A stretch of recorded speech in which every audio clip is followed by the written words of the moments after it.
What's up, Pitt fans? Thank you so much for tuning in to PG Pitt on YouTube. I'm Stephen Thompson. That's Abby Schnable. We are coming to you from Mountaineer Field in Morgantown, West Virginia, where Pitt got handed some of its own medicine, honestly. Pitt this time suffers a dramatic come-from-behind loss to the Mountaineers. Last year, it was them overcoming a 10-point deficit. They actually overcame their own 11-point deficit in the fourth quarter, in the second half. But then West Virginia gives it right back for them. They score 17 unanswered to win the game in overtime, 31-24. Abby, I don't think there's any other way to put this between the way that Pitt was favored in this game, the continuity advantage, the talent advantage, the injuries that West Virginia was facing. Pitt should have won this game, and they did not. They showed up unprepared. They committed a litany of penalties. There were some questionable coaching decisions, maybe in the fourth quarter as well. This is just simply a game that they should not have lost to their rivals. And now you have to sit with this for another 4 years.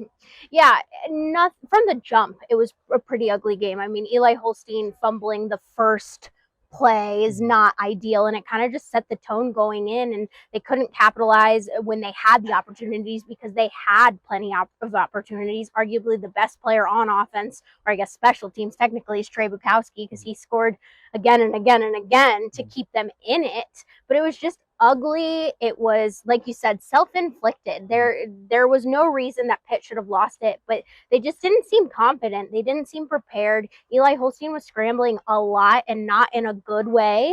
And so every time that they even had a chance to come back, it felt like they couldn't capitalize until they did in the fourth quarter with those to take back the lead. But then it was just, they crumbled again, and that time it felt, was it offense, was it defense, was the defense just feeling a little negative because the offense was not doing its job? It was probably just frustrating all around, and it was not exactly fun to watch. And Abby, like you said, from the jump, it was bad. I mean, Pitt came onto the field unprepared to play. I mean, Eli Holstein was inaccurate. They committed a litany of penalties that set them behind the sticks. They missed a field goal in the first quarter. They committed 5 penalties in the first half for 60 yards, and they committed 14 overall for 114 yards, and a lot of those penalties were really untimely. Yeah, I mean, 8 of those penalties came on the offensive side, and 4 of them came when it was in the red zone. And you know, some of them maybe you could understand, but I'm sorry, offensive linemen really shouldn't be false starting, especially in the position that they were at, and it was back-to-back. Keith Govia and then Jeff Percy really ruining that one chance to extend the lead, or sorry, to take the lead in that third quarter. And it was just frustrating to watch because they had the opportunities, but they could not capitalize them, even when the defense was giving them the extra ones. Absolutely. And like you said, we keep going back to this idea that it is self-inflicted. It's really hard to say that Pitt lost this game for any other reason than the penalties that they themselves committed. And like you said, that's going to happen in some games, but, 2 senior offensive linemen committing false starts in the red zone, that just can't happen. Eli Holstein falling down and trying to get the ball away, making a really dangerous pass that results in an intentional grounding. These are really avoidable mistakes, and it's one reason to be optimistic about Pitt after this game, but also, it shouldn't really happen with a team that has this much veteran experience and this much, continuity coming back, quite frankly. So it really does all go back to coaching for me. These are correctable mistakes that Pitt really hasn't corrected. I mean, penalties were an issue last week. We talked about this. And again, you wrote about it. Yeah, these things are rearing their ugly heads again. So I think the self-inflicted nature of this loss stands out to me the most. And all of the pain and the sting that you're going to feel from this loss. It's not just one loss in your record. It's not marring your undefeated record. It's losing the last Backyard Brawl for another 4 years. It's not until 2029 that they'll be able to avenge this loss. But Abby, we've been talking a lot about the offense. I think the offense is mainly the culprit in this loss because I think the defense pretty much held up their end of the bargain. Yeah, the defense may have been a little banged up throughout, but the defense was on top of it, and maybe not so much in the fourth quarter, but I think a lot of that had to do with fatigue because they were on the field probably a lot more than the offense was because of the amount of 3 and outs, because of the amount of lost opportunities. Braylon Lovelace and Kyle Lewis get those interceptions. You think that's a momentum switch. They're not able to capitalize. But, I mean, everyone on that defense was getting a tackle. Rasheem Biles' name, Cruz Brookins' name. Cruz Brookins at the end zone in that fourth quarter to keep them from the first touchdown was just absolutely insane. And so it's probably frustrating if you're a defensive player to walk away because you did your job.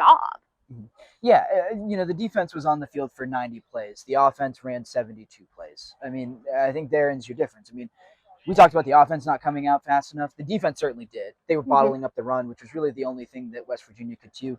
They followed the game plan, putting the ball in Nico Mariocco's hands, and West Virginia wasn't able to get much going offensively in the first half. But if Pitt's able to sustain some more drives, if they're able to stay on the field for a little bit longer, that defense does not get as gassed in the fourth quarter, and it's a different story. I don't know if they win the game, but I really can't fault the defense for losing this game. I don't put this one on them. I think it was the volume of plays started to add up, and some of those injuries started to add up as well. And I think it's even more impressive what the defense was able to do without two of its starting players. Yep. We found out that Rashad Battle and Taman Lynham were out for the game.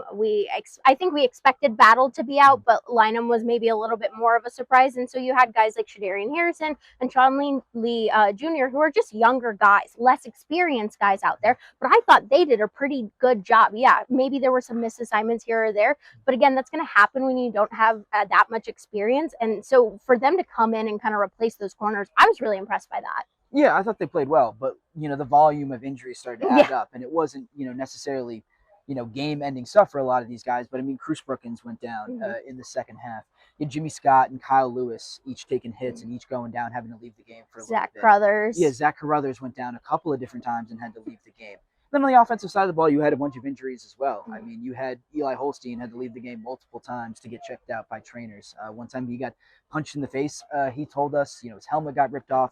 Came into the press conference with his nose all bandaged up. He had a little plug in one of his nostrils as well. Desmond Reid did not play pretty much after the third drive of the game. He had a lower body injury and was labeled doubtful to return. Did not end up playing the rest of the game. But these injuries are starting to mount. So probably a good time for a bye week for Pitt. They'll be back in action in 2 weeks against Louisville at home. The ACC opener, a big game and a big opportunity to rebound. Until then, we'll have plenty of coverage of the Pitt Panthers, how they respond to this loss, coming on at PG Pitt on YouTube. So make sure you like this video and subscribe and follow all of our work at post-gazette.com.